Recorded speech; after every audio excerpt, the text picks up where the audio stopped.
Tax for business owners can be so confusing. What can I claim as an expense? When do I have to pay my tax? How do I pay less tax? In 2021, there were 5.6 million private sector businesses in the UK, and 4.2 million of those had no employees. In other words, they're a one-person band and are very unlikely to have an accounts department or an accounts team to sort out their taxes, and are likely to have to do it themselves. This might be you. Well, in this video, I teach some local businesses about the basics of tax when running their businesses. Quick disclaimer, I'm someone who runs a business. I am not a qualified accountant, and to be sure on your tax situation, it's best that you seek the advice of a qualified accountant or get in contact with HMRC directly. But as a business owner, I have somewhat of an understanding about tax. So here's what I had to say. How can we reduce our tax? Does anyone know? How can we reduce the amount of tax we pay? Not duck, not avoid, not run away, not avoid, reduce.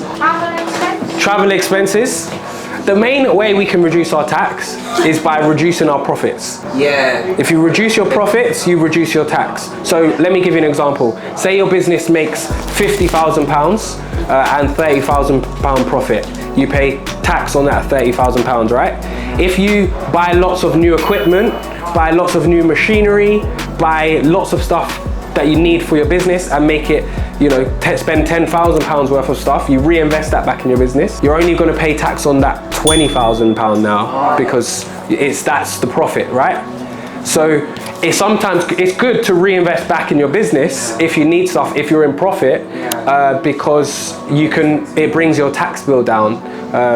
Does that make sense? And there are lots of things that you can claim as an expense. So as Shireen kindly said, travel expense. Again, look this up for the official traveling information on the HMRC website. But for example, you can't claim travel to your pod and back home.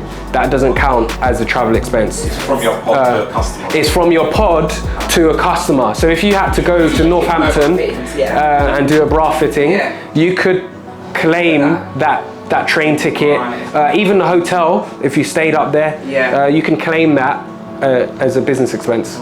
So you can claim coffees and things like that if it's 100% a business meeting. How are they going to be able to know? Well, that's up to you to decide, right? But yeah, I mean, you're perfectly right in saying that. How are they going to know? But you know, they rely on honesty to do it. Of course, some people don't. Ethics in business. Yes, ethics, yeah. Yeah, I mean, there's some grey areas, right?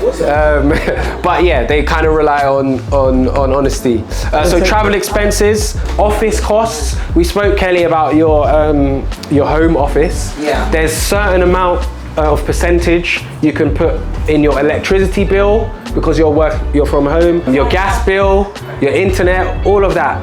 But again, you can look up the exact percentage on HMRC or go to your accountant.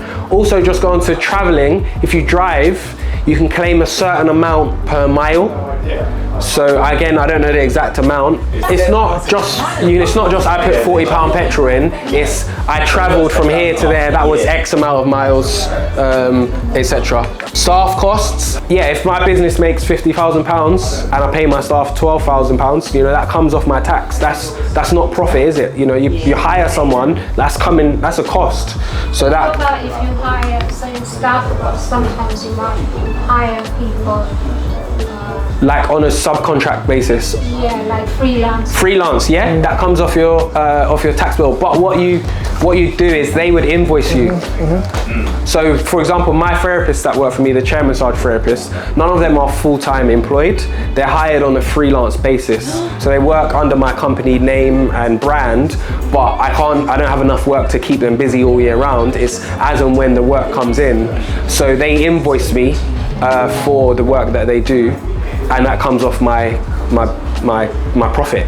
The basic rule generally is if you can justify it as a business use only expense, then then you can claim it. If you can't justify it as a business use only expense, then it's it's a grey area. Now, before you pay tax, your business needs to generate income. And in order to generate income, you need to promote your business and attract customers. Well, I ran a business promotion experiment, and to see how I got on with one of the business promotion events that I put on, you need to watch this video right here. And remember, support the ting. Hit that like, hit the subscribe, and I'll see you in the next video. Peace and love.